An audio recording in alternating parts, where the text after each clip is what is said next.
Hi, my name is Kelly Platzke. I'm a middle school English teacher, jumping quickly through parts of Genesis 29 today. A story that is more Shakespearean than Shakespeare could have come up with himself. Starting on verse 17. Now Laban had two daughters. The name of the older one was Leah, and the name of the younger was Rachel. Leah had weak eyes. Rachel was shapely and beautiful. I'm going to pause here and take some liberty as an English teacher to offer a metaphorical interpretation of Leah's weak eyes. All of the Bible commentary I've read refers to her weak eyes as a physical attribute. Perhaps it means that she was simply unattractive compared to her sister.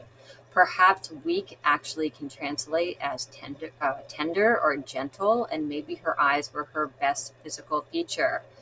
Commentators really don't know, but I'm going to suggest that her weak eyes are actually a character flaw, a tragic internal flaw that leads to her downfall in the story as we jump ahead very quickly. So Jacob loved Rachel, so he answered, I will serve you 7 years for your younger daughter Rachel. Laban agrees, and Jacob serves for 7 years, and they seem to him but a few days because of his love for her. Beautiful. And then Jacob said to Laban, give me my wife, for my time is fulfilled, that I may cohabit with her. And Laban gathered all the people of the place and made a feast. And when evening came, he took his daughter Leah and brought her to him, and he cohabited with her. And when morning came, there was Leah. Dun, dun, dun. So he said to Laban, what is this you have done to me? I was in your service for Rachel. Why did you deceive me? And Laban gives an excuse that must have been a knife in the heart to Jacob, considering previous actions he committed. But Laban says, wait until the bridal week of this one is over, and we'll give you that one too, provided you serve me another 7 years. Jacob did so. He waited out the bridal week of one, and he gave him his daughter Rachel as wife. And Jacob cohabited with Rachel also. Indeed, he loved Rachel more than Leah, and he served him another 7 years. Seeing that Leah was unloved, the Lord opened her womb, but Rachel was barren. Leah conceived and bore a son, and named him Reuben, for she declared, it means the Lord has seen my affliction. It also means, now my husband will love me.